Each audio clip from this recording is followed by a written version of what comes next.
finishers and factions catching action. Hello everyone and welcome back to another episode of Finishers and Factions does Monday Night Raw. And this week, myself and my co-host Adam are we've got a banger to break down for you. We're in the Madison Square Garden and we've seen some previews of what's going to happen tonight already in different programming, and already I'm excited, and we haven't even got to the intro yet. No, definitely not. I mean, we are, as Rich has already said, we are in the absolute, well, it's the end goal for any wrestler in the American circuits to wrestle a night in the Garden, and all of these superstars have got some phenomenal matches. So why not dive in? I mean, with a match itself, as Raw did this week, we opened with a match. Although, I will be honest, while taking notes for this one, it took me about 5 minutes of Jey Uso's entry to realise this wasn't another promo. Yeah, no, and it was straight into it as well. So Jey Uso had a match against Grayson Waller tonight, who was accompanied to the ring by Austin Theory. So both members of A-Town Down Under were there against Jey. Yeah, no, I didn't think much of this match. I'm not going to lie to you. For a guy who's supposed to be pushing for the main event of WrestleMania and building that storyline up for his match against Gunther, I don't know how he's going to take on Gunther when he struggled getting one over on Grayson Waller. Yeah, it was a lot more competitive than I thought it was going to be, considering that the two guys in the ring were supposed to be on two different levels. Yeah, obviously we've got main event Jey Uso, who's meant to be main event level. Didn't look it today. He looked incredibly tired. And then you've got Grayson Waller, who is lucky if he gets on a card most of the time. And if he does, he's normally sort of match one, opening sort of secondary promo. He's never anywhere important. So, well, not on Raw anyway. We have seen him main event a few times down on NXT, but that's a different story for a different episode. Yeah, very much so. That's the episode after this. Yeah, the only major spots I got from this, apart from a little bit of interference from Austin Theory behind the referee's back, was a few half-decent super kicks between from Jey Uso to Grayson Waller, but Grayson Waller either no-sold them or oversold them, I thought. And then it finished with a series of super kicks and spears to both Waller and Theory for Jey to pick up a 3 count. But like I said, I didn't get a huge amount from this match. I didn't think much of it. Bearing in mind, like I said, we are 40 nights away from WrestleMania, and it didn't really feel it. Not for an opening match in the Garden, anyway. I expected a little bit more from that match. So the opening match, either it sets the tone.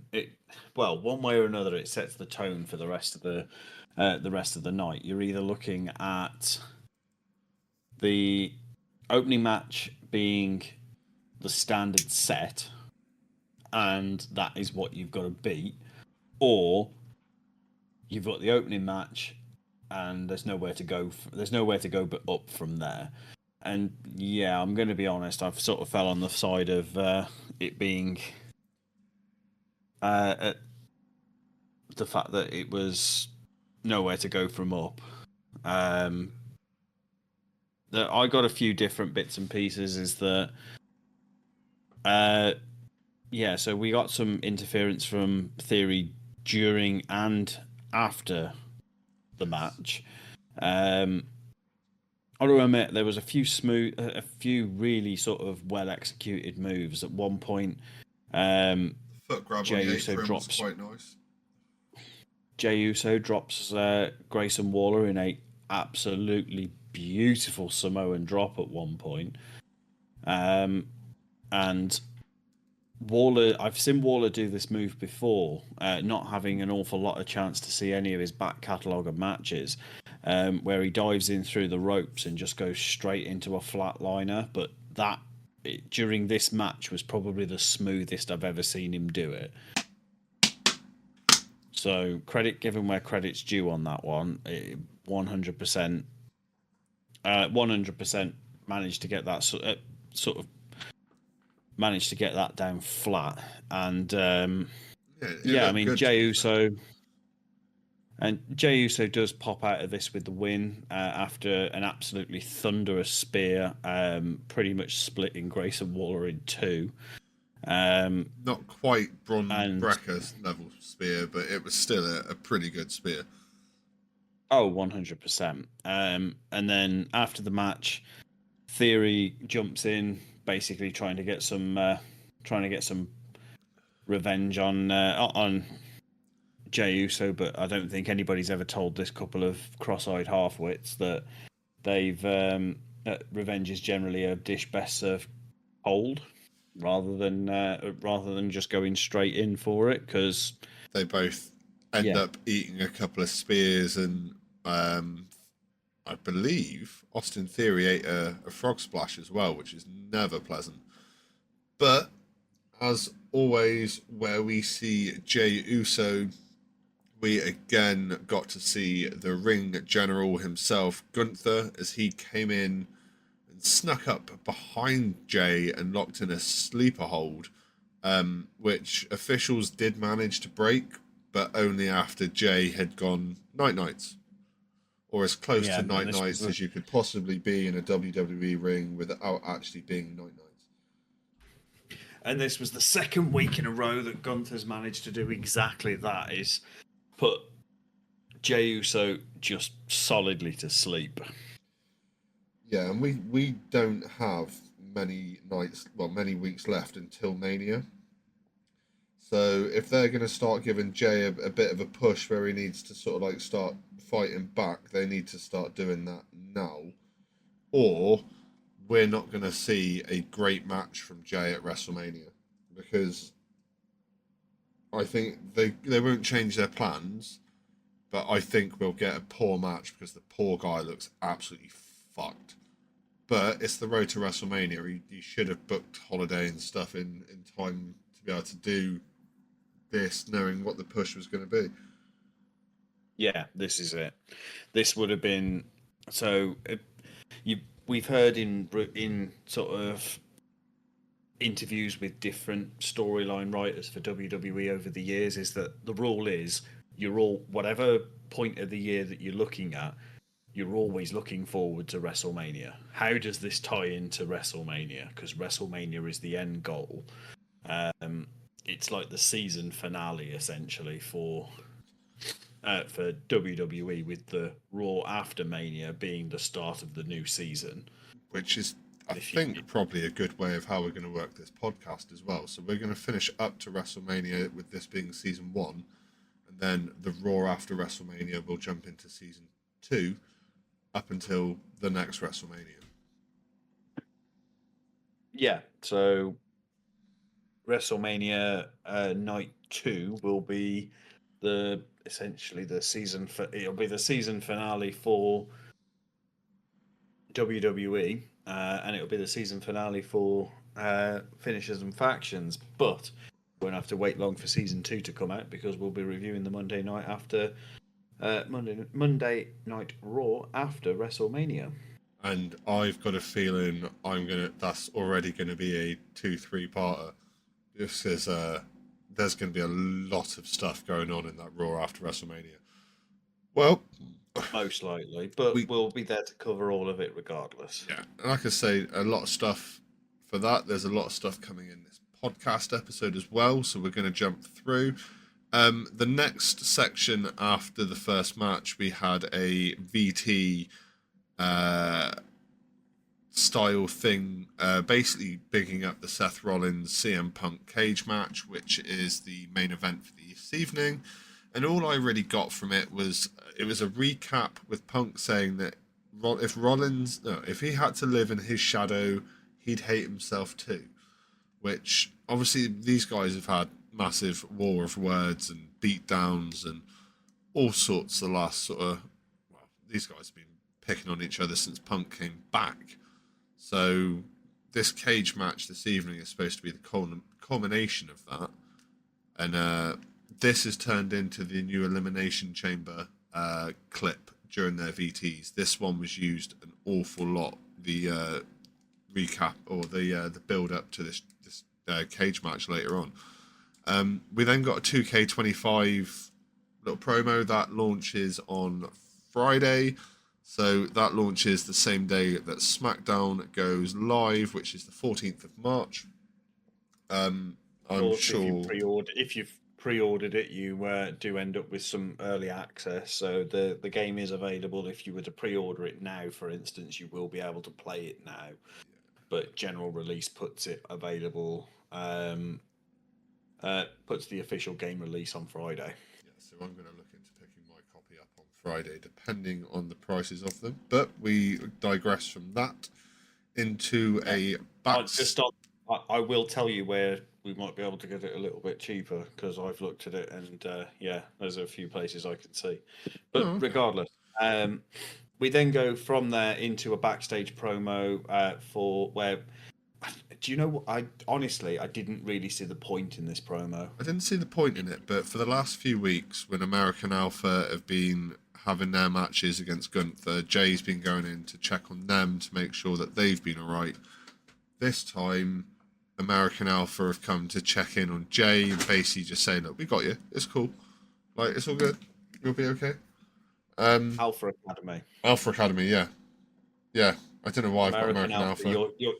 I was going to say you're combining American Made and an Alpha Academy. There, I think it's Alpha Academy. That is the one. That is the team of Otis, Akira Tozawa, and the young lady's name I can't quite remember off the top of my head.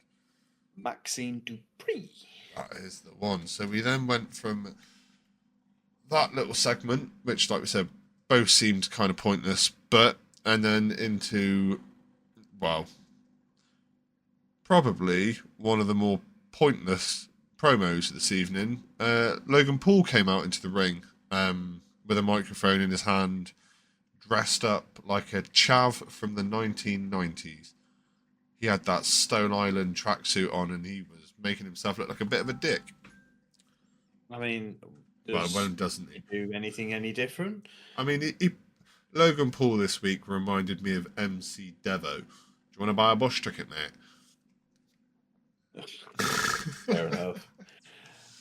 But yeah, so he came out to the ring, and we were informed at the time of his entry there is an attendance of a sold-out crowd of 20,142 people in Madison Square Gardens watching this Monday Night Raw. So from what I got from this, Logan Paul came out to basically beat AJ Styles to the punch, because AJ said last week that he was going to call Logan Paul out this week. So Logan Paul came out and did it anyway, but then goes on to say that he doesn't associate with guys like AJ Styles. He's he's top of his game. He's exactly where he needs to be. To people like The Rock, comparing himself to what dickhead? Like, he's nowhere near their level. No, he's not. And he says he feels Cody was dumb not to accept Rock's offer, because he'd have taken it instantaneously. He even offers his soul. Which is not really worth much. No, I don't think. I was going to say I can't see Rock paying a high price for that soul somehow. I'll give you 20 quid for your YouTube channel, Logan, but apart from that, I don't want your soul. I'm not even sure I'd take that, in fairness. I'd take the followers, just wouldn't take I wouldn't take the content. No. But he does point out in this that it took Cena 20 years to realise that the nice guys finished last. That's why he's finally decided that he's not going to be a nice guy. He's going to be a bad guy. The other thing it's worth mentioning is that Logan Paul got booed harder than hard in this. I mean, Madison Square Garden were going for some kind of record. I think is that at least to begin with, they were determined not to let him have any kind of word in edgeways. Yes, they were. They were trying to beat the record set at the Netflix debut when they brought out the winner of the Pensioner Rumble, Mr. Hulk Hogan himself, to talk about his rather shite beer. Yeah, which I think is actually still a sponsor for. It is. Yeah, Because I no, noticed I did some that. research to see if we could get it in the UK, and we can't. But I was reading the reviews of this specific beer on Amazon, on the American Amazon, and yeah, it don't have great reviews. Let's put it that way. Is it not a libation we'll be partaking in then? No. No, a lot of people were saying that Bud Light tastes better, and that is a big. That's like, yeah. Obviously, the American lager is I'm not going to upset. more than I was like going to say three and I'm a going half to upset percent. a lot of Americans, but Bud Light is absolute trash. I've tried it in a few places that serve it down here over here, and it's like, no, sorry, I'd rather drink my own piss cold. I mean, yeah, we're talking That's about what it's comparable to. things I'd rather do than deal with Logan Paul and the American beer sponsor. Is I'd rather watch Andrew Schultz's new Netflix special, which is being advertised by Logan Paul because Andrew Schultz is in the arena. And actually, Logan goes to talk to him, gets him a microphone, goes over to ask him a couple of questions, and Andrew Schultz shits on him. I was going to Basically, say I don't think Logan Paul got the responses he was expecting. no, he goes over to Andrew Schultz and goes, "Oh, who you here to see?" And he's like, "Well, I'm here to see Punk and Rollins in the cage match." And Paul's like, "Yeah, but who did you really come here to see?" And he's like, "Look, dude, no one's here to see you. We're not in Cleveland. This is a real city, and they want real wrestlers like AJ Styles." I was going to say, didn't he come out with one point that I'm here to see AJ Styles, bitch? Yeah, I'm here to see a real wrestler like AJ Styles. Logan Paul drags him over the barricade, throws him into the ring, and sets him up for what looked like a pedigree style thing. But he didn't get to use it because AJ Styles comes a running, soccer mum haircut, waving from side to side like the trees in a storm. Yeah. It was quite funny to be Um, fair. oh, I always enjoy watching Logan Paul get his head kicked in. In fairness, If only there was a 10-minute YouTube video of that happening, a WWE edit of just Logan Paul getting absolutely dropped, I would watch that repeatedly every morning for motivation. I mean, I'm sure it wouldn't take long to put something like that together. No, it wouldn't. It wouldn't. It would have to replace my top 10 nut shots video, though. Nothing makes you feel better about yourself than watching 10 guys get absolutely destroyed with nut shots. Don't know. Reading an Australian Bricky's accident report isn't far off. Yeah, no, that's fair But play. But yeah, so AJ yeah, runs out to save Andrew Schultz and ends up hitting a rather sweet, phenomenal forearm onto Logan Paul. Logan really didn't know how to sell this. He went down holding his face and then came up holding his jaw. Like, where did it hit you, it dude? just sort of Pick a struggle. it just sort of demonstrated that Logan Paul it does not have the experience behind him to be at the level he's at. No. For me, And I then mean, for one thing, he walks away despite after the fact that cutting a he's got a. promo saying he never backs down from an opportunity, AJ I gives mean, him one for a fight there and then, and the little chicken shit runs faster than fucking a marathon runner. that's just classic chicken shit heel maneuvers. That was actually quite well done from a sort of performance standpoint. But the thing that I think is really, I don't think when they wrote this out and when Logan Paul agreed to do this, I don't think they've really considered the fact that where he was when he did what he did. So he's walked away from a fight in Madison Square Garden. Right? No wrestler worth their salt at any stage in their career will ever have done that. We've had people run out, but he walked quite leisurely, just looking salty as fuck. But And I think that is going to have gone a long way to hurt any credibility that he had actually managed to achieve at this stage.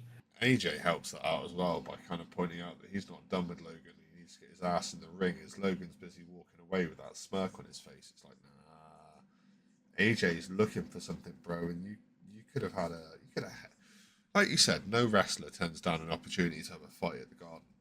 And to be fair, as much as we dislike Logan Paul, him and AJ could have had a very, very good go-to in the Garden, and it would have been spoken about for a while. But Yeah. it's not. They missed an opportunity there, especially when you have. So we go from this little segment into a recap of the Rhea Ripley Io Sky match from last week's Monday Night Raw, which shows Bianca getting involved when Rhea gets in her face and pushes her. Bianca then ends up kind of helping Io out by distracting Rhea for Io to counter the Riptide off the top rope to win the women's title. Which I'm not going to lie, I was a little bit salty about when it first happened, but got to give credit where credit's due. Rhea's had a good reign with that title. It's nice to see Io's going to take it in a different direction, and they're going to use that to help build Io's character as well. We'll get into that a little bit more a little bit later on. First things first, we have a it's a clusterfuck match to talk about.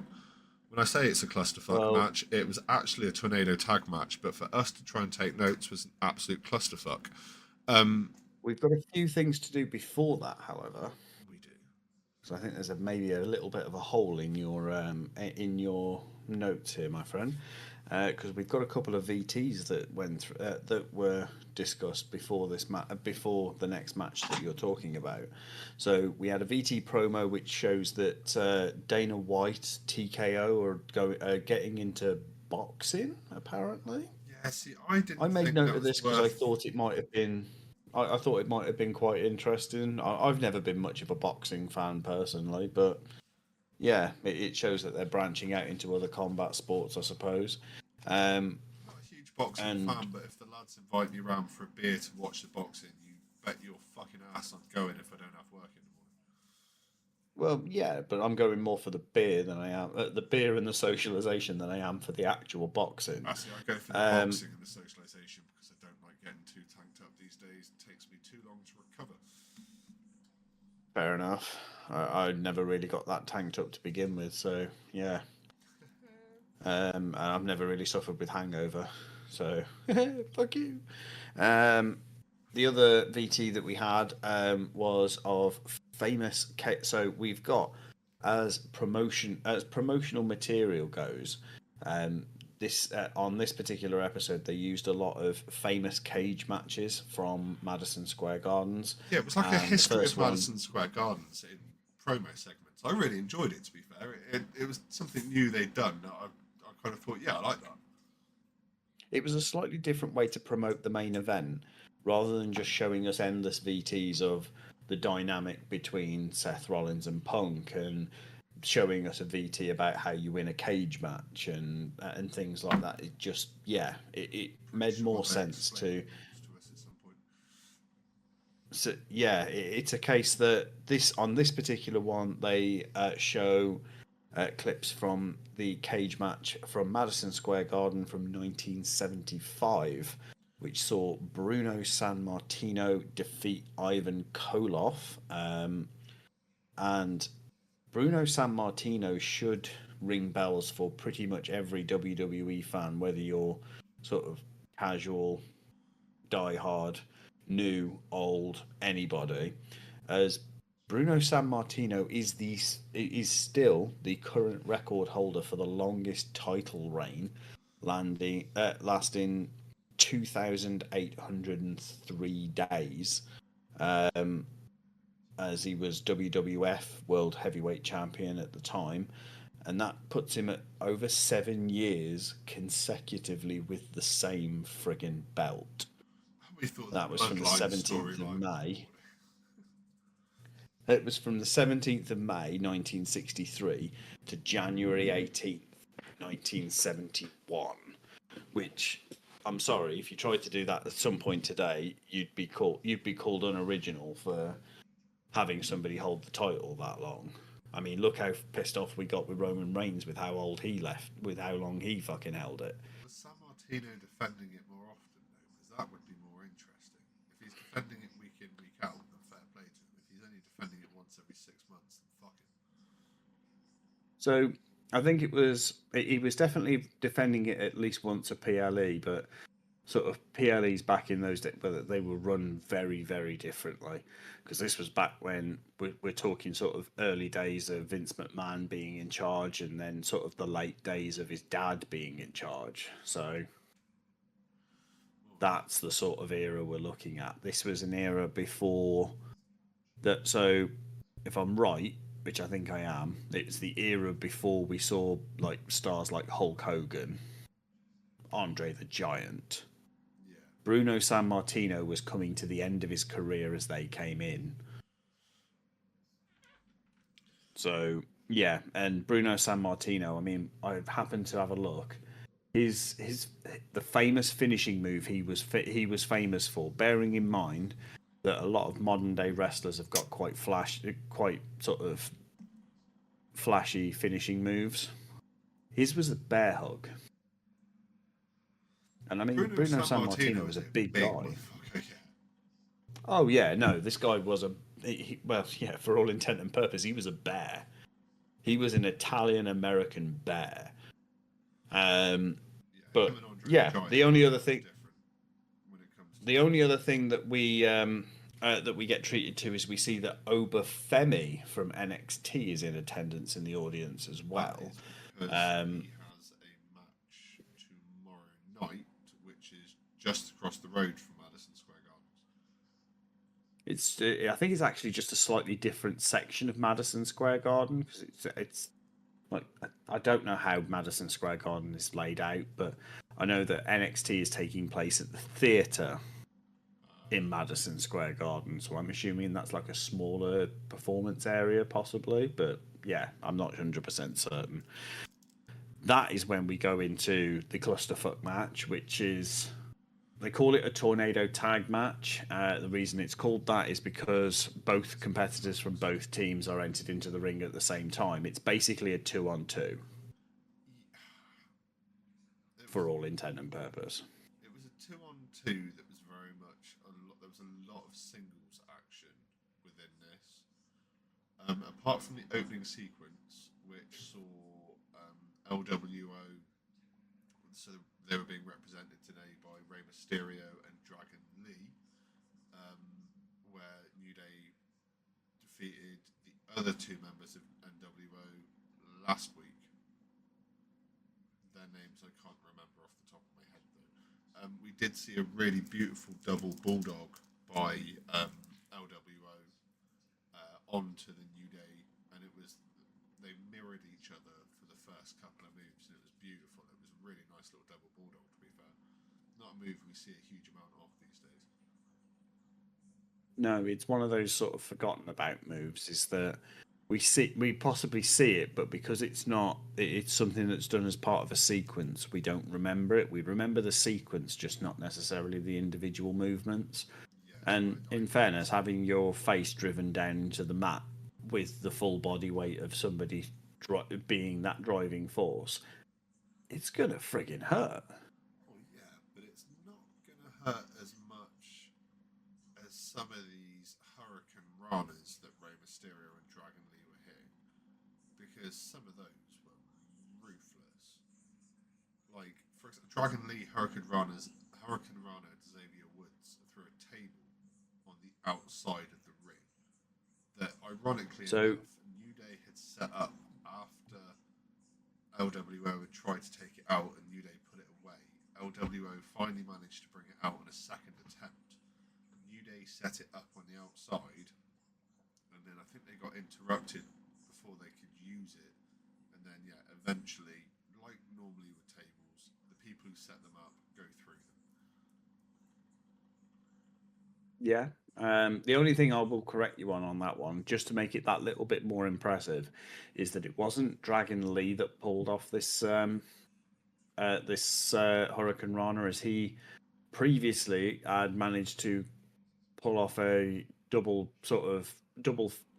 foot stomp on Kofi Kingston in the corner. It was actually Rey Mysterio who managed to jump over all three ropes, land in Hurricane Rana position on Xavier Woods to then send him off the apron, ricocheted off a table into the barrier, back into the table again.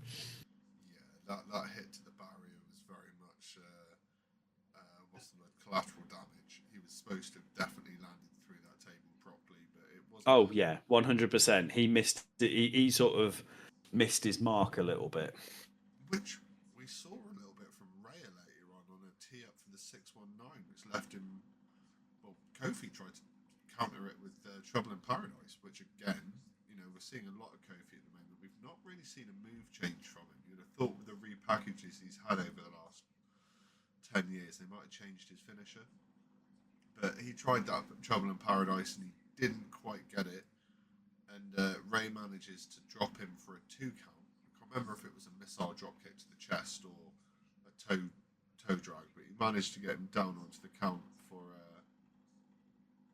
a 2 count. Yeah, so I will be honest. As much as we were told that sort of LWO have never actually managed to get a win over the New Day, I thought today was actually going to break that record. I thought LWO were finally going to get a win over the New Day, and they were doing really, really well up until the masked luchador came running out of the crowd into the arena. So I was very much with Michael Cole on this one. All of the evidence pointed seems to Chad point. Gable. Yes, and the only reason that I went to that conclusion without listening to Michael Cole, because I think at the time I didn't have my headphones on, it was the delayed German suplex, which Chad Gable is known for using on the outside of the ring. So for me, it was a little bit that's, and I even put it in my notes. That's what made me think it was Chad Gable. I am now. I went with it because of. I went with it obviously because the luchador mask that this unknown assailant was wearing had emblazoned on it "American made." That seemed pretty conclusive proof that somebody who'd just been on a sabbatical to learn the ways of lucha, so that he was no longer going to be present that we didn't get to see last week, which social media was adamant was a lucha mask. Yeah, it just everything seemed to point to him, and at this point in the episode, if you're anything like us, you'll be thinking exactly the same thing, but we will actually end up coming back to that later on. But this masked luchador ends up handing the New Day a win over LWO in a match that LWO really should have been winning. Yeah, LWO were all over Kofi Kingston and Xavier Woods for 3/4 of that match. And it generally did feel that there was a win coming for LWO, but not this week, not this time, unfortunately. No, this is it. But we went from that match into a VT recap of sort of Bron Breakker Finn Balor promo from last week, where basically the new, Judgment Day try and get one over on Bron Breakker, and Bron Breakker does what Bron Breakker does best. He speared the living shit out of Carlito, which who ironically in a WWE endorsed advertisement admitted that he's got a bit of a crush on Raquel Rodriguez. He did. I've also seen an interview off WWE TV with him online saying that I think it was with Chris Van Vliet, and it asked him about all the moves that he used to be able to do, and he basically says, "Look, dude, I'm just here to be ragdolled now. I can't do half of the stuff I used to be able to do. I can just sell stuff really, really well." So, Yeah, which is what we sort of come to expect from a veteran, really. yeah, like you said, and I like the fact that he's honest with the fact that he goes, "Nah, dude, I can't do it no more. I am literally just here to sell stuff and be comedy." Like, and yeah, it's the same way. At least with our truth, we get comedy, and he can still pull off a reasonable match. I'm kind of glad Carlito's gone. You know what? I'll do the spot, like a spot occasionally, but I'm not doing a match. Yeah, we're not going to see him step in the squared circle for a match anytime. Well, You ever might, again, probably. you might see him with the odd Rumble appearance here and there, but you're talking maybe five minutes at most, because I think he'd be gassed after it. And like you said, most of the time with Carl, like I said, sorry, most of the time with Carlito, you're just looking to see who he's going to spit the apple at. Yeah, that's it. That is the most relevant point of him at the moment, is who you're going to spit the apple at. But that VT goes into a backstage segment with Judgment Day talking.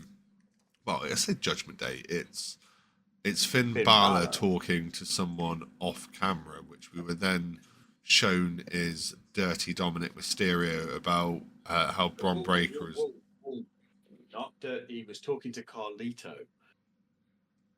He was talking to Carlito in that. So we start off with this. I had them talking to Dom because Carlito was there, but he just didn't seem to be too engrossed in what was going on. He was more like just being Carlito. Carlito was off with the fairies. He was still trying to figure out. He was still trying to wrap his head around the fact that John Cena's turned heel, which I don't know if you were aware of. But it was a very subtle detail, but John Cena's turned heel. Oh. Well, I'm going to have to go back and listen to previous episodes to find out what happened there, because I don't want to digress too far from this promo. No, which is fair enough, because I wouldn't want to do that either. But I thought it was a useful detail to drop in there. Yep, John Cena has had a heel turn. We see Finn Balor basically ranting about last week to Carlito, who basically wasn't even listening. And that's when Dom, Liv, and Raquel enter scene, sort of thing. And they seem pretty pleased with themselves. Not going to lie. I mean, to be fair, Liv and Raquel have got a pretty good reason to be pleased with themselves. They've both got gold around their waist, being the women's Raw tag champs. You know, Dom's involved with Liv Morgan, and that's going to be enough to put a smile on anyone's face. And we basically find out from Liv Morgan that Bayley is facing Raquel tonight, and if Raquel wins, she goes on to face Lyra Valkyria for the women's Intercontinental title. Yep. So it's a number one contenders match. It is a number one contenders match. We get into that a little bit later, because we then find out that Dom, Liv, and Raquel have been to see Adam Pearce. Dom mentions that he's been to see Adam Pearce to set up a match with Bron Breakker, at which Finn kind of goes, "Well, what, for yourself?" And he goes, "Actually, no, I've set up a match for you, my good sir, next week in Brussels, Belgium. All you've got to do is go and talk to Adam Pearce and say, I'm down to sell records, and that match is good to go." So Finn, with a massive smile on his face after hugging Dom Mysterio, which for the last few weeks we've seen quite a bit of a sort of there's been an atmosphere between the two of them. So he gives Dom a hug, and then he runs off to find Adam Pearce to finalise this match, which leads us into a VT about the new WWE programming Evolve, which is basically, I don't know, Adam. How would you describe Evolve? So Evolve is what NXT used to be. It's their developmental now. It's a chance for early superstars to get a chance on a TV show, and this is a proper WWE TV show. It just doesn't involve any of the stars from NXT, Raw, or SmackDown. But one thing I do want to touch on in that last Judgment Day promo, did you not very much distinctly get the impression that Dom's up to something? I mean, I very much feel like Dom has set Finn up. why would Dom be up to something? There's a power struggle in the Judgment Day. The easiest way to take control is for Finn Balor to get beaten up by Braun Breaker. This is the This is my point. Dom's power play. He's going to let Finn get back. I think it is. And he's going to get involved, but he'll turn on Finn in that match. Well, there's a rumor that I've heard. So, obviously, Dom's been pushing for the last few weeks about getting a new member in the Judgment Day. Finn Balor has very much been against this. A lot of people are saying, or I've heard rumors that a lot of people are theorizing that the new member they could end up bringing into Judgment Day that ultimately pushes Finn Balor out is going to be none other than Aleister Black. I mean, that is a good point.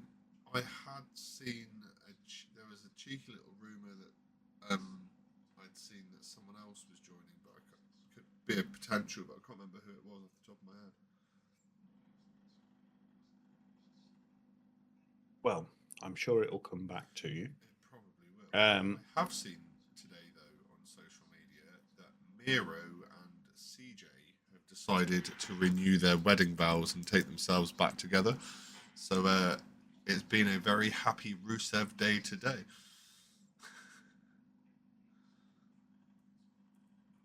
Been a very long time since you've been known under that name. Oh yeah, I know, but I had to throw that one in there. Especially as we all know he's what he's probably doing right now. It's his wedding vow renewal night. Yeah, he's probably been called a dickhead, to be honest. He's probably clapping some cheeks. Or that. Yeah. Who knows? So we then went into from the Evolve VT into like a who's who of the crowd. There was a lot more than this they mentioned, but I got 3. I got a guy called Peter Rosenberg, who I believe was an actor. No, Peter Rosenberg, sorry, is the commentator from Evolve. Then there was a Grammy-winning rap artist called Fabulos, or something along those lines. Now, neither me or Adam listen to rap, and I have no idea what the Grammys are, apart from if they've won awards there, they must be kind of like the Brits and stuff like that. But I've never heard of this guy, so I can't tell you if his music's any good or not, but I'm not going to lie to you, if he's a rapper, it's probably not something I'm going to check out. But No, but to be nominated for the Grammys twice, we've got to think that he's in certain circles. He is very much he is. And of course, with us being in New York, the link to one of the greatest sets of Christmas films ever made. We have Macaulay Culkin in the arena for from the Home Alone films and many, many, many other different films and TV series. He's always going to be known as Kevin McAllister, but it's not just him who's there. It's a case that we also have his brothers there with him, looking like, dude, I just really didn't want to be on camera, because it's his brother Rory McCulkin. Oh, okay. And what's Rory known for or not known for? So he's an actor as well. I've seen I can't think of anything I've seen him in, but I have seen his sort of IMDb, and he's been in a fair amount. Um, it's just spooky how much he looks like Macaulay. Yeah. I mean, they are siblings, so it's going to be reasonable, but Yeah, this is it. Um, Now, I'm not sure what you have from here. I've But got that Cody Rhodes comes out to the ring, and right, I've got the Cody Rhodes segment as well. I've got Cody Rhodes comes down to the ring, and then WWE does what WWE does best, and it decided to throw some statistics at us. Now, you'll have to bear with me a minute. I did some research this week myself rather than waiting for Adam to do it.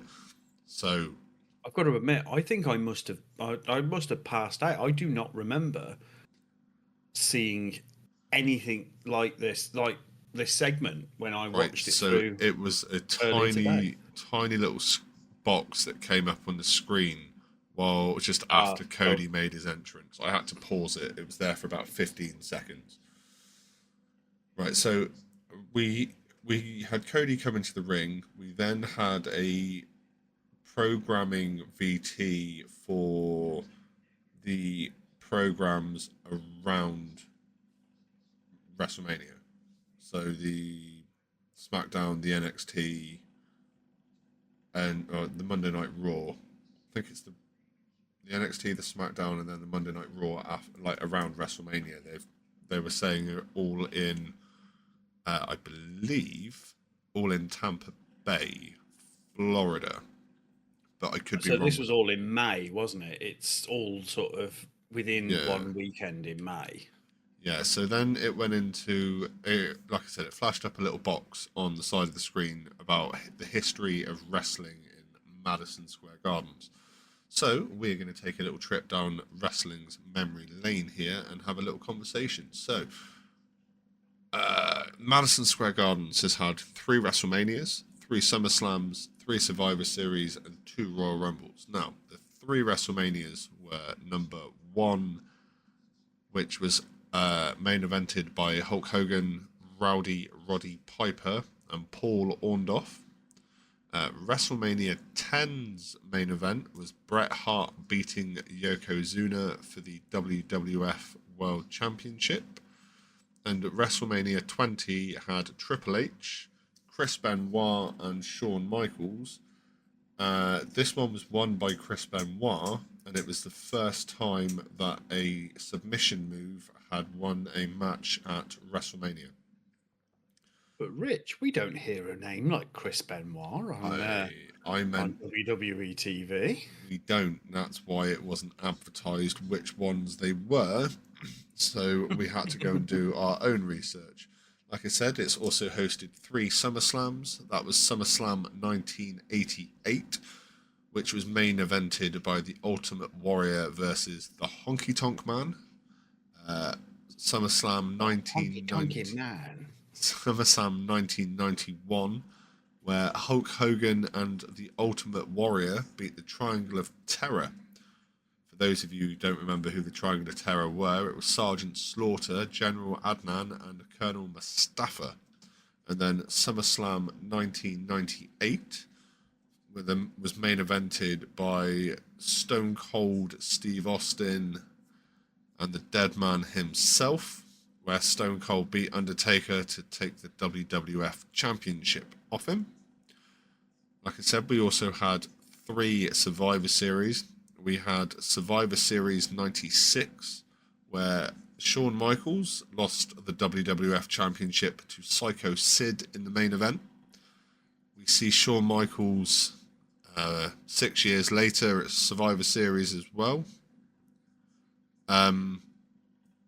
In Survivor Series 2002, where Shawn Michaels won the World Heavyweight Championship in the Elimination Chamber. Now, this was the first time the World Heavyweight Championship had been defended in the Elimination Chamber, and HBK walked out of that one.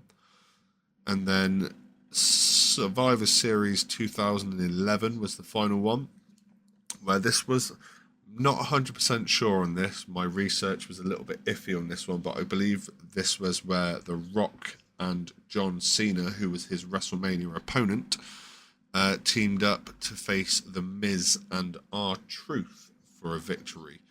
I also mentioned there was 2 Royal Rumbles in there. There was Royal Rumble year 2000 and Royal Rumble 2008. The 2000 Royal Rumble was won by Dwayne The Rock Johnson, and the Royal Rumble 2008 was won by the man who cannot be seen, who likes to have a slight heel turn occasionally, Mr. John Cena. So this was the one that they like to trot out to us every now when Royal Rumble season comes up. Oh, yes. Is that it was a very short ramp. John Cena came out at number 30 as a complete surprise entrant, as he was. He'd torn his pectoral muscle off, and he'd been having his surgery. pectoral muscle was ripped clean off the bone, apparently. Yeah, he was meant to have been out for about 12 months, and he rehabbed it to come back in 9 to make it back for the Royal Rumble. And there's always that iconic look of Triple H turning around going, what the fuck? Yeah, pretty much.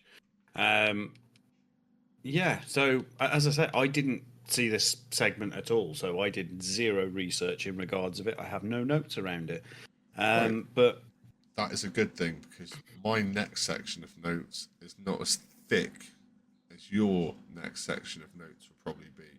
So, Adam, what was Cody in the ring to talk about?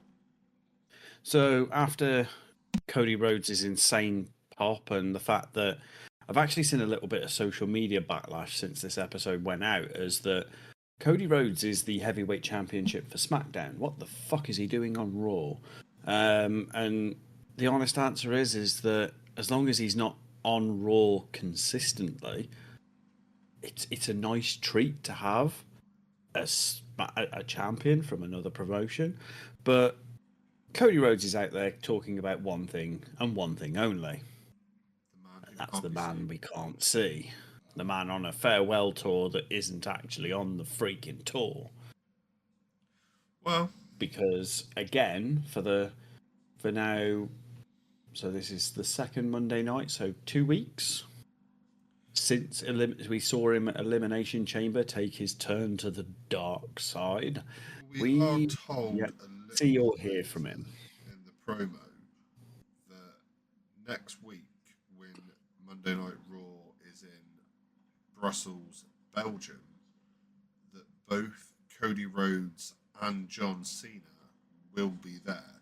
So next week, we could have a fight on our hands between Cody and Cena. It won't be an in-ring thing. It might be an out-ring brawl, or it could be a war of words. Next week, we're more likely to find out the reasons behind why he decided to sell his soul to Rock the Dwayne Johnson. Or the Dwayne has no Johnson Rock. Yeah, pretty much. But yeah, I mean, this entire promo was basically around the fact that Cena wasn't there. Apparently, it was quite an easy decision for him to make to not be there. So Cena is still deepening he's managing to effortlessly deepen his heel turn without even having to be there, say anything, or do anything, because everybody else is doing the work for him. Yeah, Cena's sat at home with his feet up with his junk in his hand, and he's getting paid stupid money, and everything is going good for him. Yeah, pretty much. And yeah, I mean, he throws a few insults Cena's way, calls him well, I've put down here that he called him a conceited moron. He might have just called him a moron. Conceited might be my viewpoint on it, potentially. And he calls Cena's ambition of 17 world championships a delusion. And yet again looks straight down the barrel of that camera at the end of this promo to basically tell Cena You ain't nothing special anymore. I'm the captain now. Sit down, shut up, and get in line. I mean, he's got his And spot in the queue. yeah, I mean, Cena did what he went out there to do. Realistically, is that he punched his ticket to his last ever Mania, Yeah. and it's actually quite exciting to know that next week we'll actually be able to see him Yeah. and hear him, and I will actually be very interested to find out what it is that he has to say around it. Well, you know what? I'm more interested in seeing the new package we get, the new ring gear, the new entry music, the new persona. As he always said, and when they teased that heel turn on us, what, 12 years ago? You know, like, he had this entire thing set up from then. It's just been sat in storage. Is that Yeah, he why had we his haven't new. seen him? Is he been digging all that out and making it all get it all extended so it fits? Because them jeans ain't gonna fit the same way as they used to. And if he comes back out in those horrible shorts he debuted in, we do not need to see John Cena and his budgie smugglers. No, Not at we that age, certainly do anyway. not. No, I completely agree. He would We have, went. I believe he has a weenie do, to quote Kofi Kingston. That's when his belly hangs out more than his weenie do.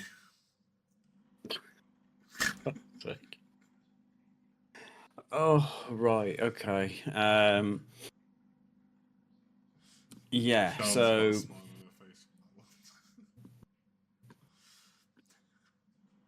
that one. right, yeah. So we went from there into another into another VT for a famous cage match at the Garden. This one came to us from 1983. Saw the Magnificent Morocco versus Jimmy Superfly Snooker. Um, I didn't really have any research to do with that one. Nothing really inspired me to go out and research it. All So I can think yeah, of off the top of my head is, isn't Jimmy Snooker the guy who killed his wife? no, that was the guy we mentioned earlier on.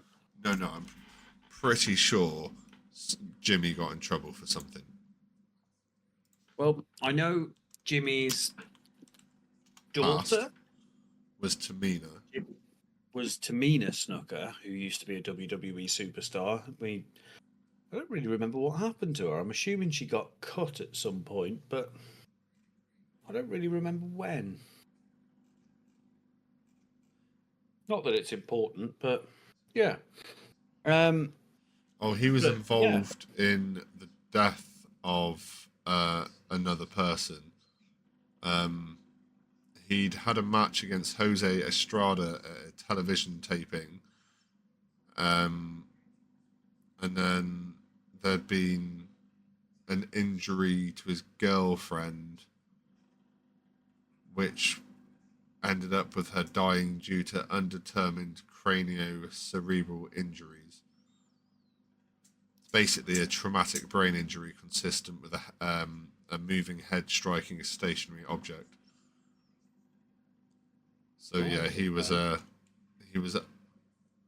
gotten arrested and charged with third-degree murder and involuntary manslaughter in 2015.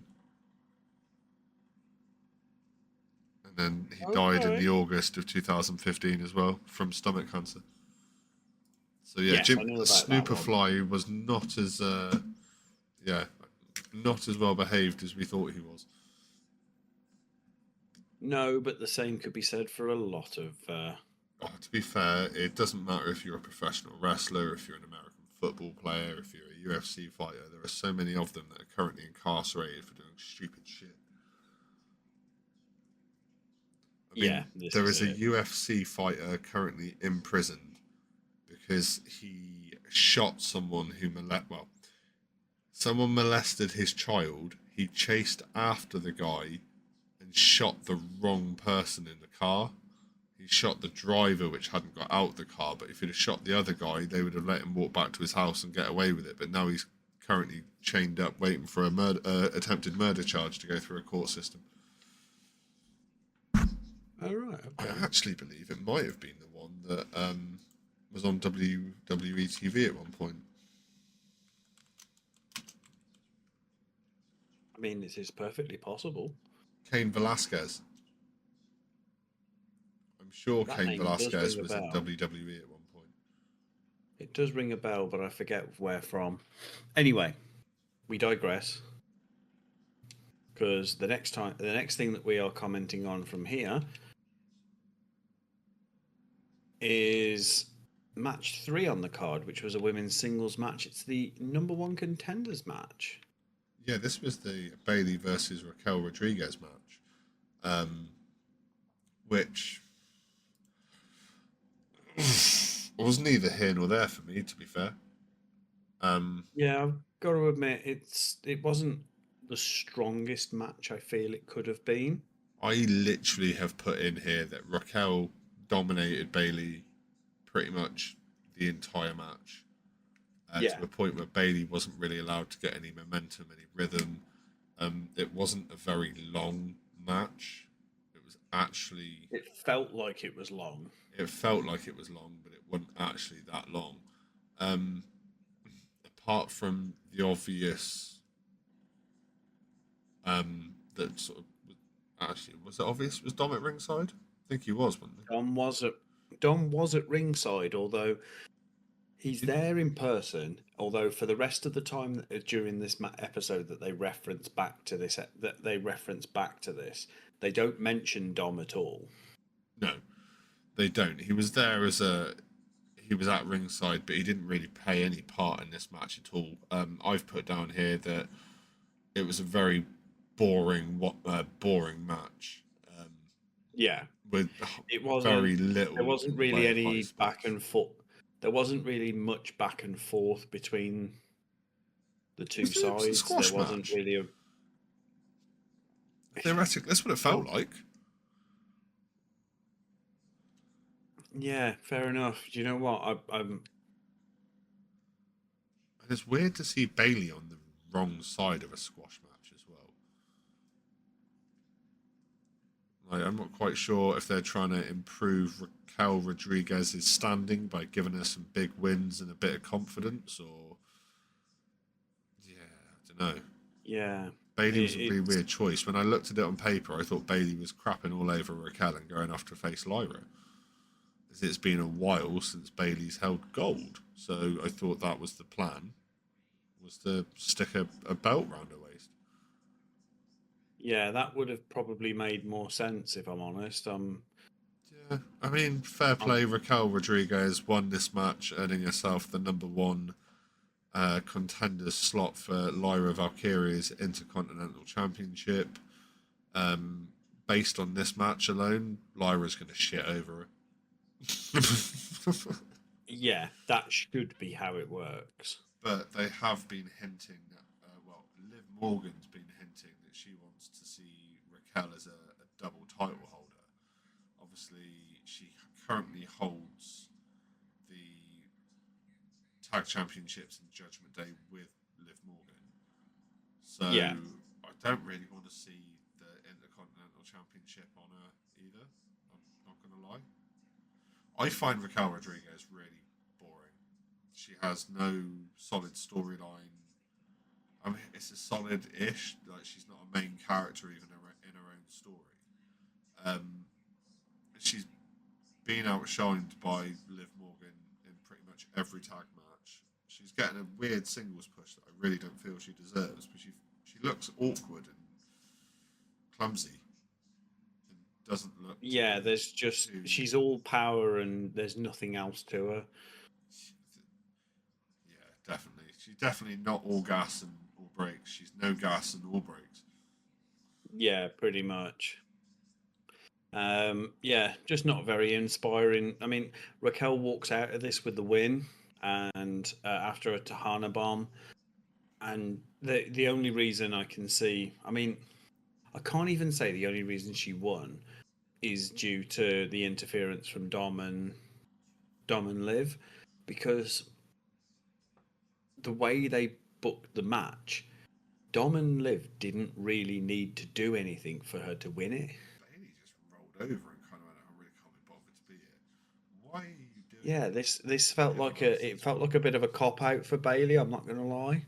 Yeah, it's like I got my ass kicked to Madison Square Gardens, where you could have put on a, Dave Meltzer could have given him a 5-star match if she'd have put some effort into it. But I Yeah. will tell you, the best thing for me about this match was the VT that followed it, where Kathy Kelly and her two personalities got made to look like a right twat by Chad Gable, which I thought was quite funny, to be fair. Well, me and Rich were watching this probably. Well, I think I was about maybe an hour behind Rich in watching this realistically, and yeah, I remember messaging Rich at one point watching this and saying, "Mate, the Chad Gable interview, I didn't get a damn thing for it. Yeah, I was I sat was in I was way too distracted." I was sat in a car park at B&M with my phone plugged into the car when I hit that voice message. Came out of my speakers in the car, which were not too quiet. So yeah, the entire B&M realised that you'd found Kathy Kelly. I mean, they were right there. They were. Well, there's only so much I can do. But yes, anyway, I did eventually manage to get a few notes as to what this was all about. This is basically Kathy Kelly. This was less of an it was more like a police interview than anything else because Kathy Kelly, like the rest of us, What was experience have you pretty got with police sure. interviews? I mean, I've seen police. I've seen enough police drama shows to know what an interview should look like. I know You get you've a got bit. more first-hand experience, but So you sound a bit flustered there, Adam. What have you been getting up to? You fucking dropped me right in it. I mean that's generally what I do. You're not wrong, to be fair. You're not wrong. But yeah, it was basically Kathy Kelly attacking Chad Gable about why he did what he did to Rey Mysterio and Dragon Lee. And he's looking at her like, yeah, I saw it, but it wasn't me. And he's like, well, that person was dressed exactly like you are, with a mask, American flag, American made, did your move. He's like, yeah, no, I saw, but it wasn't me. And he's constantly going on about how the New York security is crap and how they should have grabbed that guy, dragged him out of the ring, and dealt with him in the right way. Yeah, Um, and while we're sort of having this conversation, we see in the background of this where this promo is taking place, we see the same New York security apparently escorting somebody dressed exactly like Chad Gable, built in a very similar fashion in the luchador mask, being escorted out of the arena. I have a theory. I have I a know theory. you have a theory, and I know you've been looking forward to sharing this theory. So after seeing this particular VT or backstage interview where we see both Chad Gable and the Masked Luchador at the same time, and no, they're not the same person, I now believe that Ray Phoenix has trying to set up Chad Gable, so eventually it will like, and this masked luchador will come out a couple more weeks in a row. I think we'll see more of him, and then it will set up a match between the masked luchador and Chad Gable, and it will be Ray Phoenix under the mask.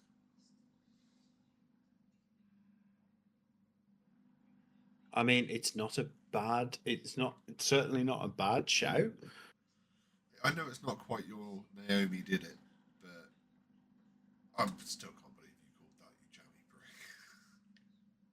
I mean, we've got to wait and see how it plays out, I suppose. We do. Um, How Now this played we went. out was into a WrestleMania World VT. I'm not going to lie to you, that WrestleMania World looks good. Like, it looks fun. I could spend money I don't have and will never be able to earn in a place like that. I mean, if you're there for WrestleMania, you've probably already spent money that you don't have. You've probably sold organs, your ass, and children to be able to get there. So, Yeah. And the proceeds of Madeline McCann's fund as well.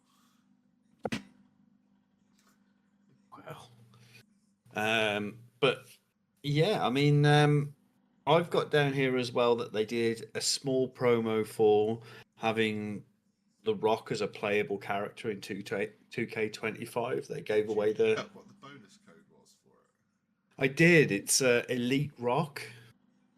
I didn't get the bonus code, so I'm glad you did. So there we go, guys. If you have WWE 2K25 on a pre-order and you can get on there and get to it, code Elite Rock will give you a new Rock skin that is playable in game.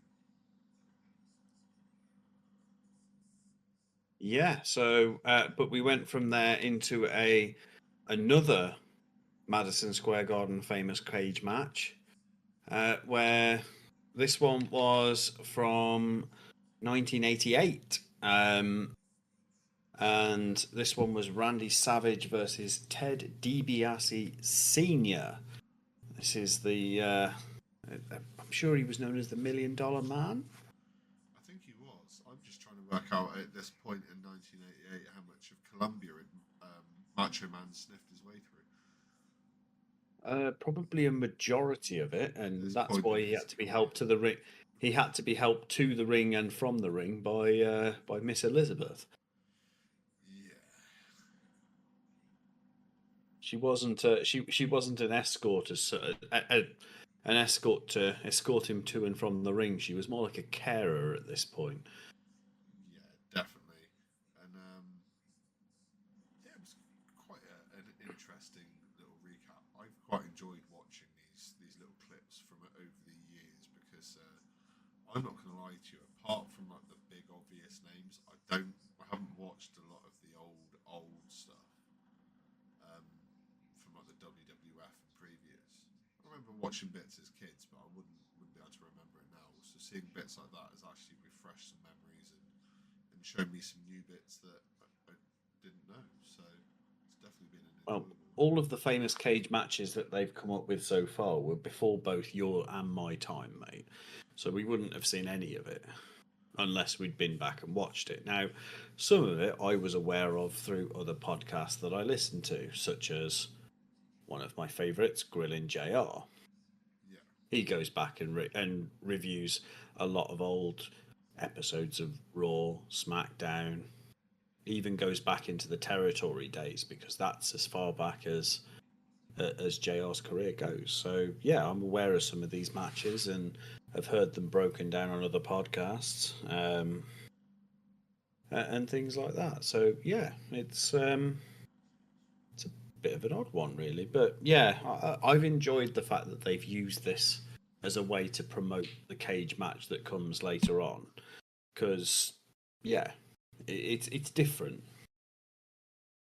I don't remember them using historic footage in quite this way before. normally the only time they do it is around WrestleMania, and it's that WrestleMania footage or Royal Rumble footage where they go back and they pull out like the old school clips and stuff, but you don't really get it on a normal Monday Night Raw, if you get me. Even though it's not an average Monday Night Raw, it's Monday Night Raw in Madison Square Gardens.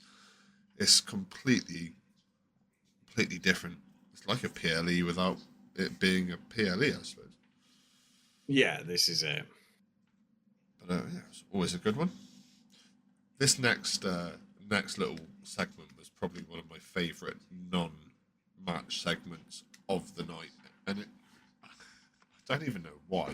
Well, I kind of do. I know why. Why? Why? Why?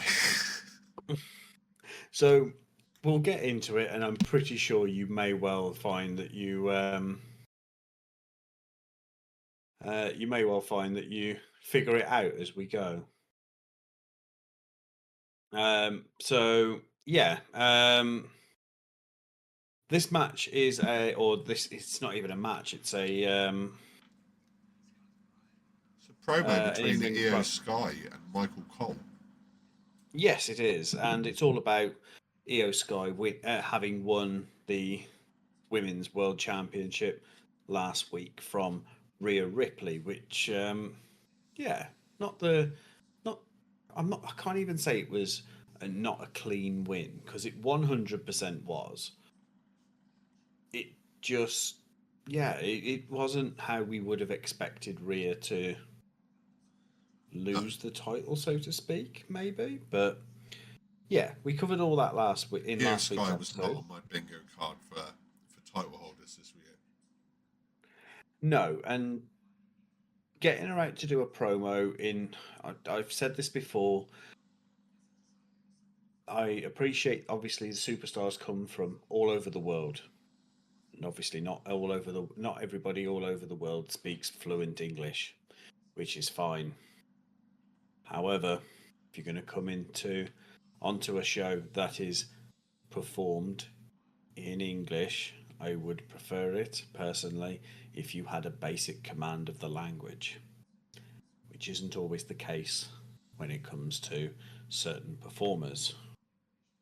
Io Sky is not one of these performers. She does generally have a pretty good command of the English language, but there are times where it is a little bit ropey, and I think it holds her back a little bit in the Western market. Um, Yeah. Having said that, 1 week into a reign as women's champion, on to face Bianca Belair at WrestleMania in what is looking to be her first title defense of this reign, It's going to be electric. which I think we've got to admit is quite a big title defense to have as your first title defense as a new champion. But hey, yeah, I mean, she says that it was a dream of hers to be at the Garden as a champion, to go to WrestleMania as the champion. So she's ticked quite a few things off her life's bingo card Definitely. with just one win. And like I said, it was a bit of a Um, ropey win, but it was a win all the same. And yeah, a win's a win. of course, the first title defense being at WrestleMania, that's a big thing. That could be where they try and write the title offer if they need to. Yeah, which I'm sort of hoping they don't.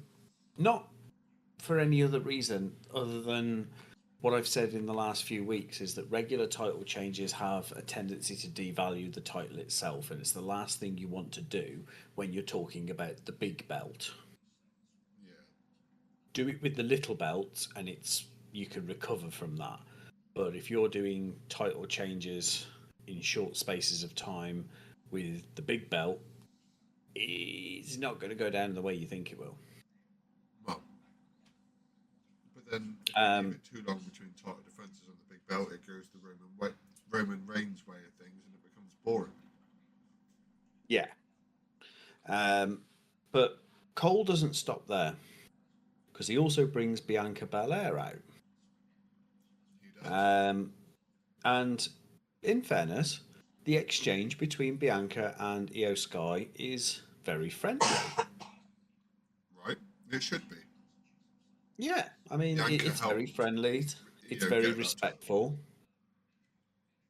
Um, and Bianca says how happy she is for both herself and Io that they both go to They get to go to WrestleMania to face one another for the title.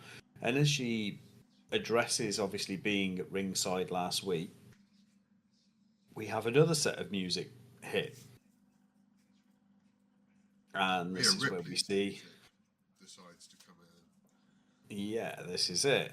Now, we said at the end of Raw last week that that both, I think I said that both me and Rich had seen a post Raw interview with Rhea where she was obviously very upset that she'd lost her title, but didn't blame Bianca, didn't blame Io, blamed herself.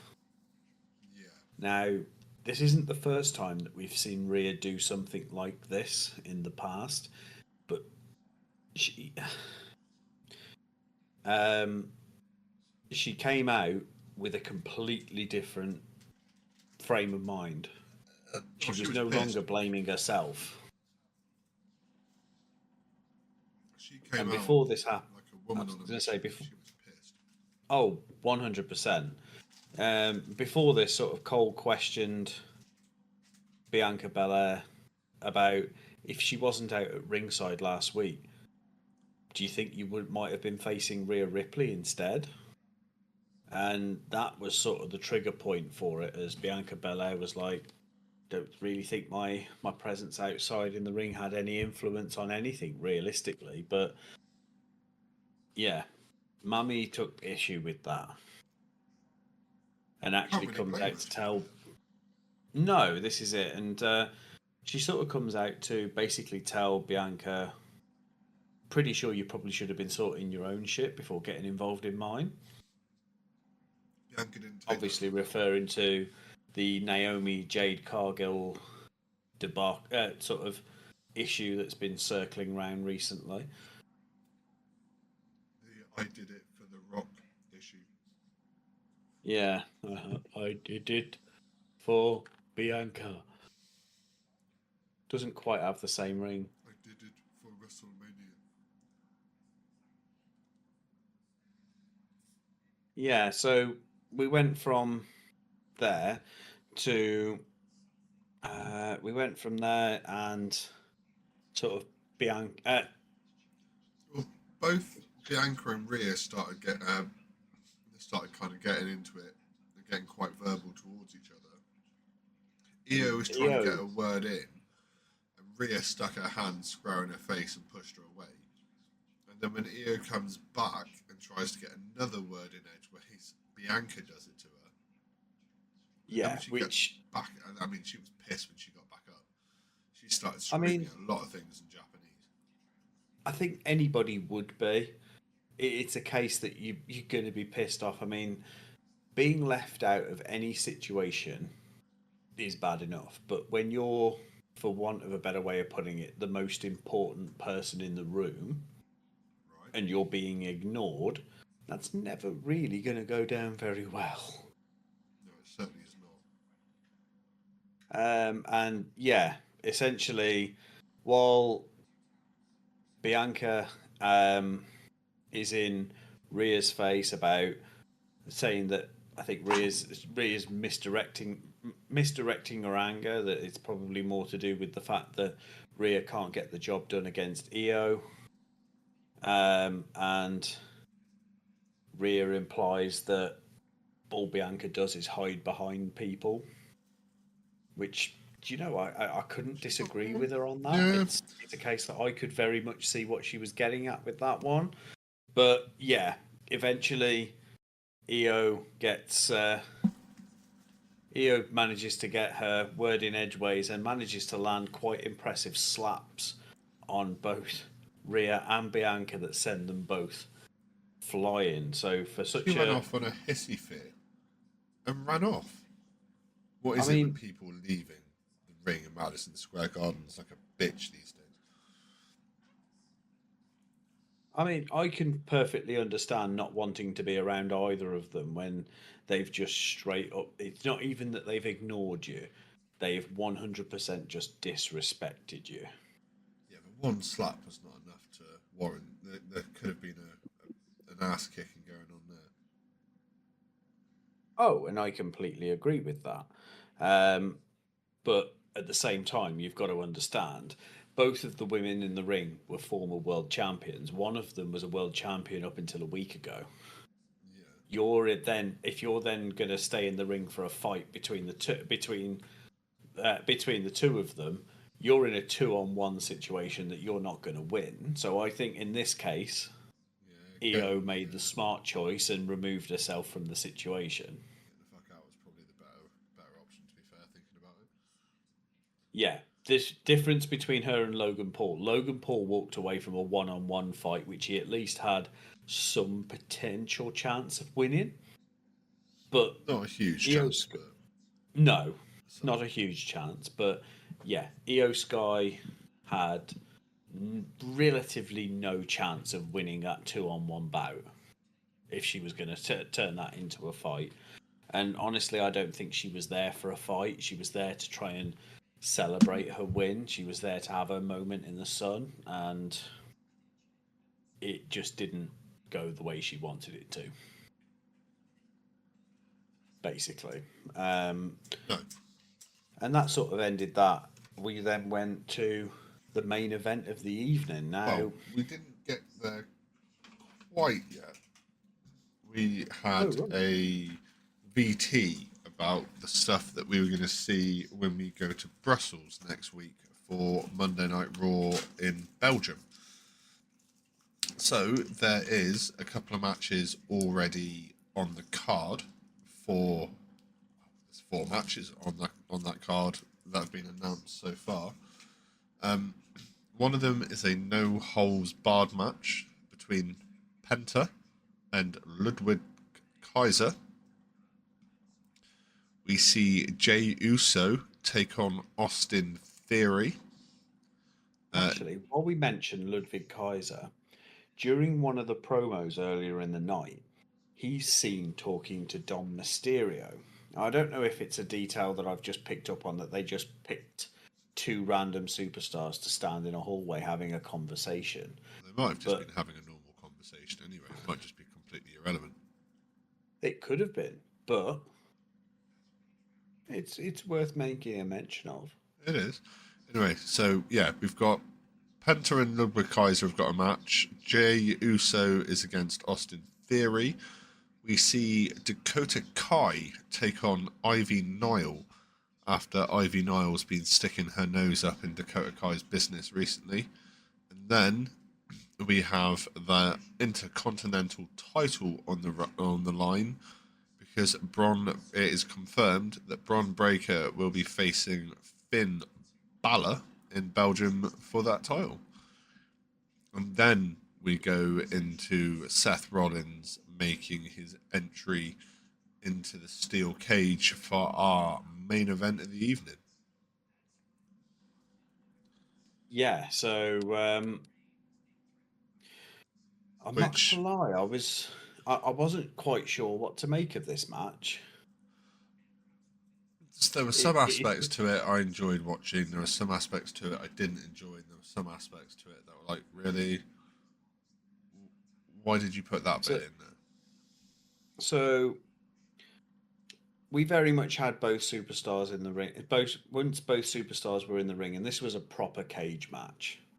This is not a cage that they had to throw together during an ad break or something along anything along those Didn't lines. have to bring a new superstar out with a microphone for 5 minutes to give them some extra time to finish building it. Shout Although, out in NXT. fairness, yeah, I sort of understand why NXT had to do that.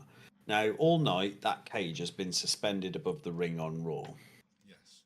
When they're performing in the performance center, they don't have the ring. They don't have the height on the arena on the performance arena to be able to suspend the cage up the way they did, which is why they had to build it. And this is obviously this one on Raw was a proper cage match with a proper cage. So it was escape the cage, pinfall, or submission. That's the way to win. Yes. Not that either of these pair were ever interested in winning. And that was pretty much let known from the start. These two did not necessarily see this as a match.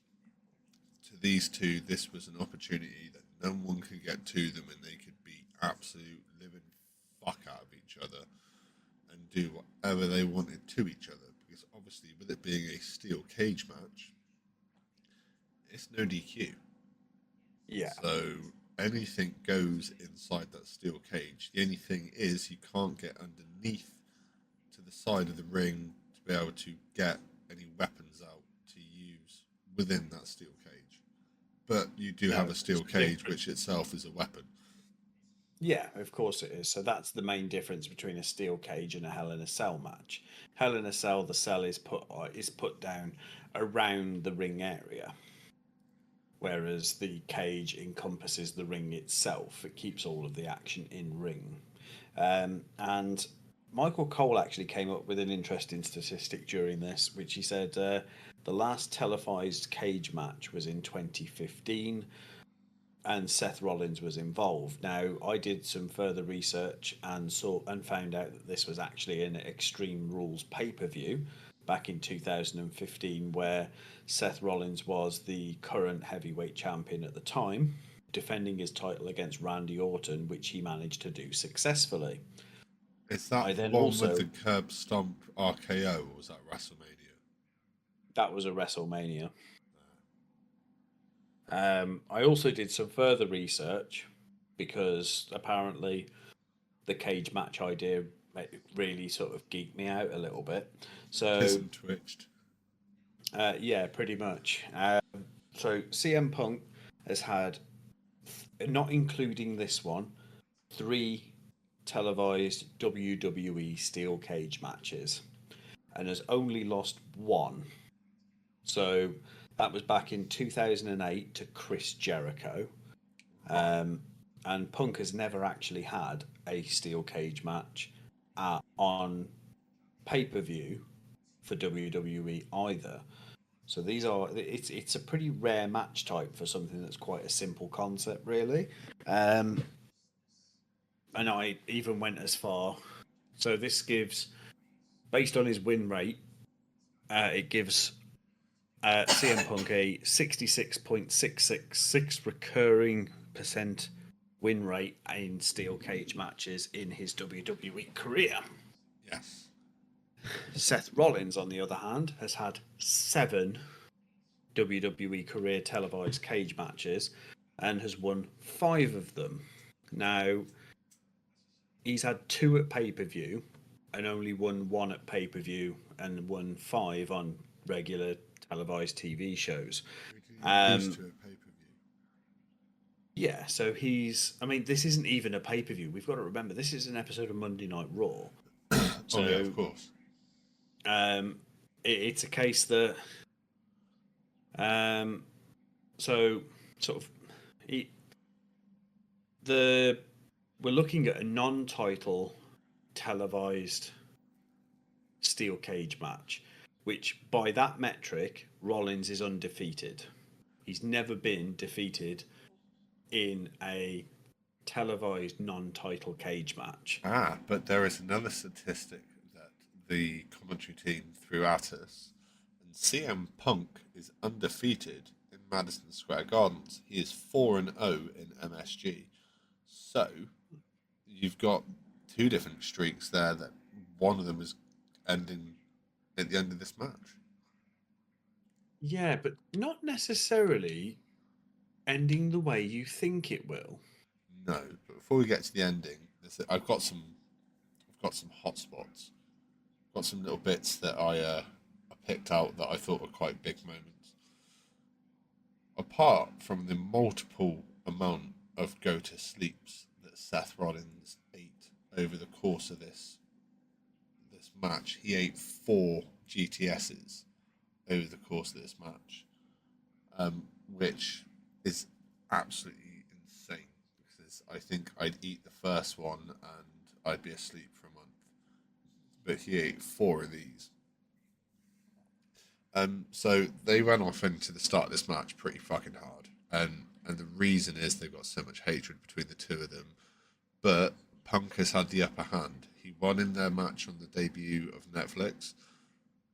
He eliminated Seth Rollins from the Royal Rumble and from the Elimination Chamber. So far, CM Punk has had Seth Rollins' number.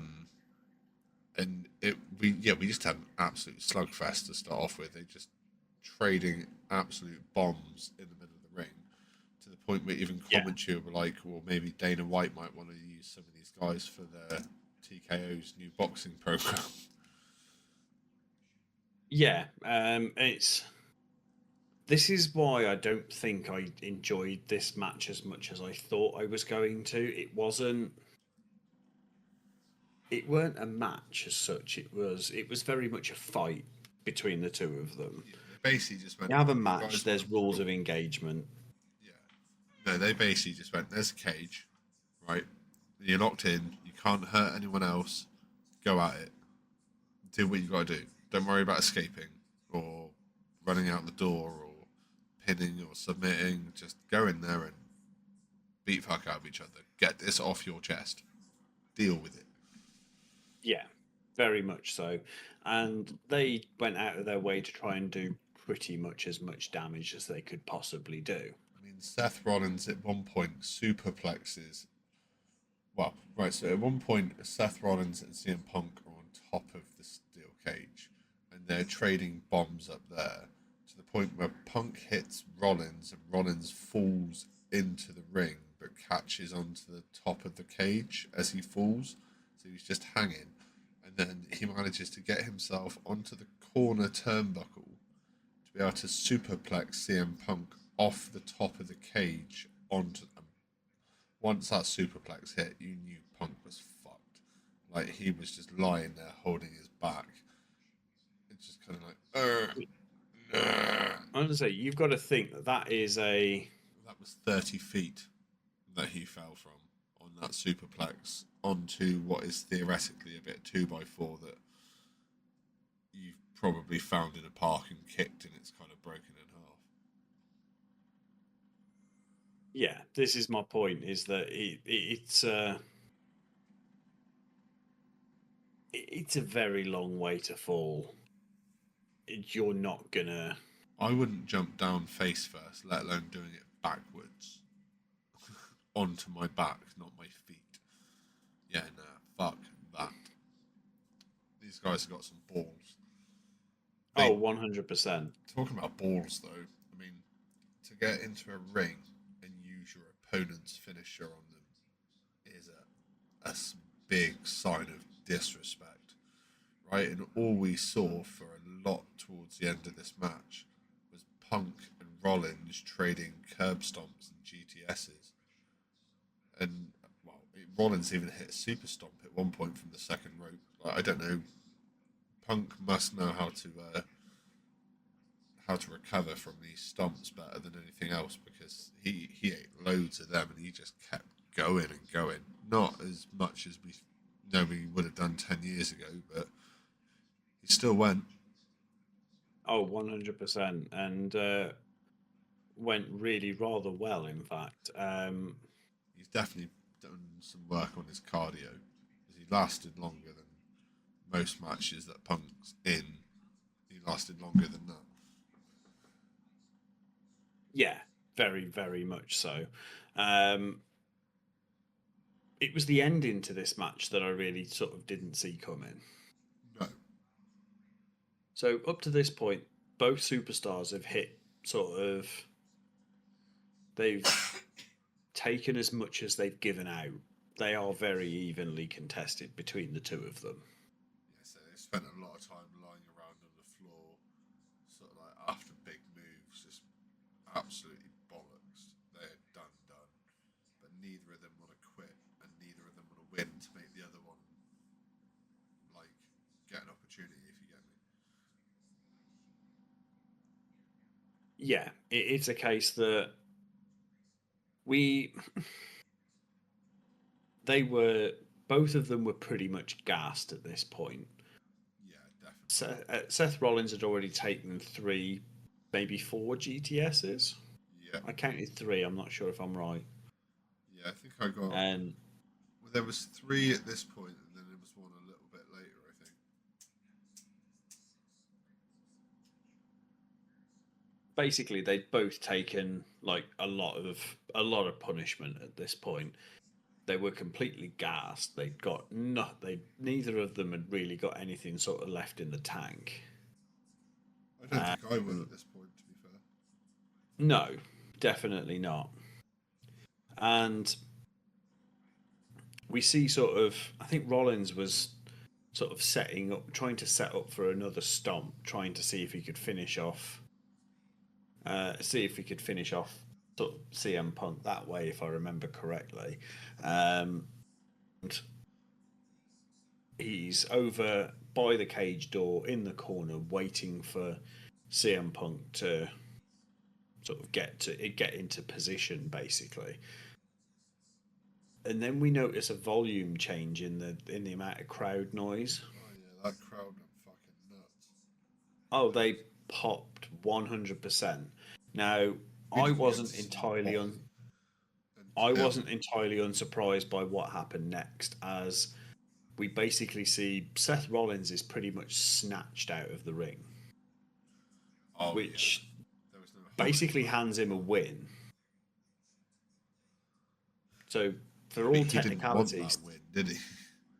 No, he didn't. He wanted to completely decimate CM Punk, and yeah, so like Seth Rollins was snatched from the ring, delivered a victory, but then had to hit. He had to eat both a Superman punch and a spear delivered by the one true tribal chief, Roman Reigns. Roman Reigns, I And acknowledge. yeah, Roman Reigns was. It's fair to say he was probably pretty angry. He was pretty pissed. Obviously, Rollins hit him with that double stomp at Royal Rumble, and then we didn't see Reigns at Elimination Chamber. But we saw him tonight. Um, he's still not happy about what Rollins did to him at Royal Rumble, and he's looking for revenge, I think. But the Yeah, one bit that happened at the end, which this bit was the bit that got me. I don't understand. Well, I do and I don't. Right, so CM Punk has not left the ring at this point. He's still kind of trying to work out what's going on and gather himself. And while Roman's busy throwing Seth around outside and giving him a good sort of ass kicking, um, well, at this point, we've got sort of he's Roman arguing with Reigns has set. security.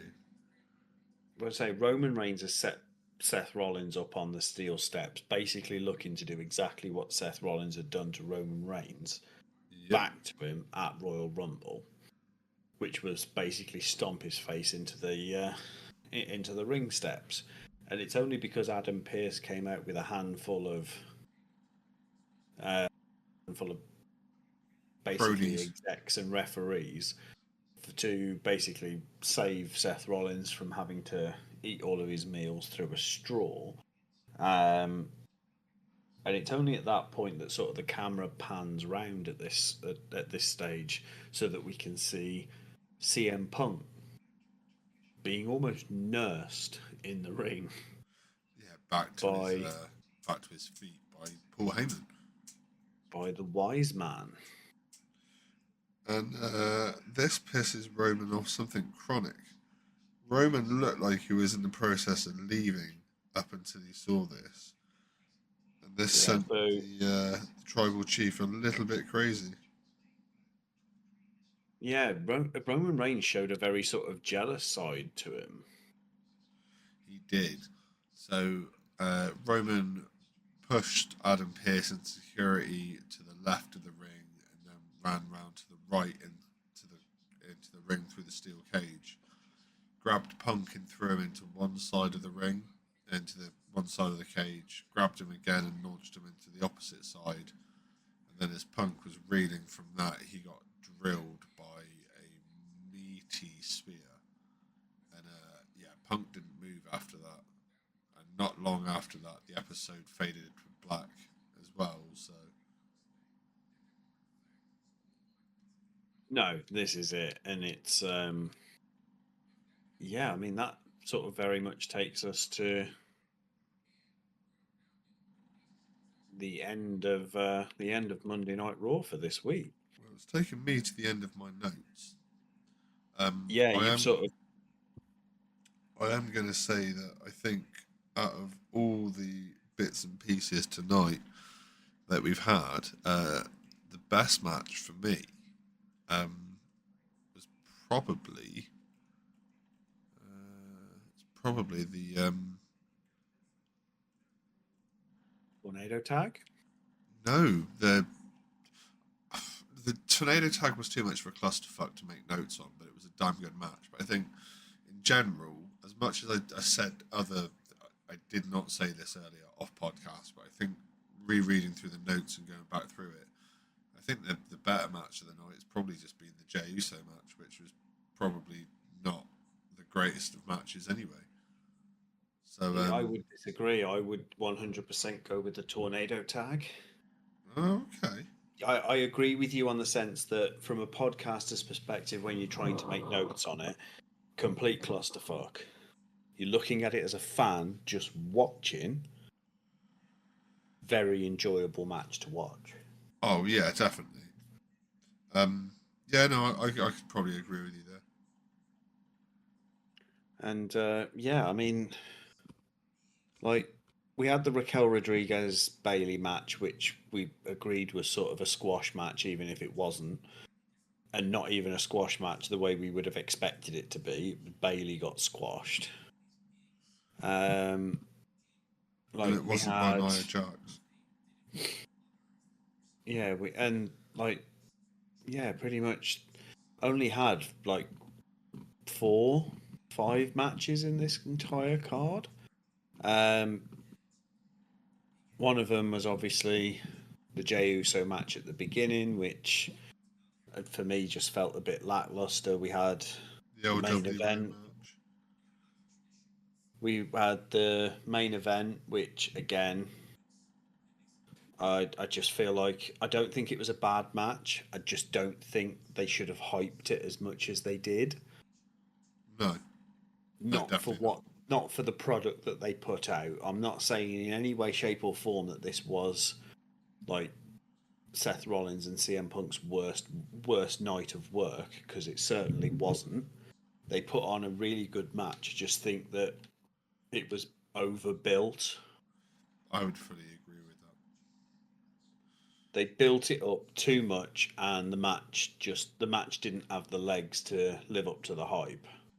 No, and neither Punk nor Rollins are as young as they used to be, and the match that we thought we were getting wasn't there. Yeah, this is it. Right, well, I think that is all from me, mate. Is that all for you? Yeah, pretty much. All I've got to add to the I'm end of that is we'll see you next time for Finishes and Factions does NXT. yeah. We well, this will be finishes and factions does roadblock, That because is that's what we've got very to true. look forward to. That is very true. So yeah, NXT Roadblock this week. We will get round to that and get it up to you ASAP. But for now, Yeah, pretty much. enjoy the rest of your day. Peace out. In a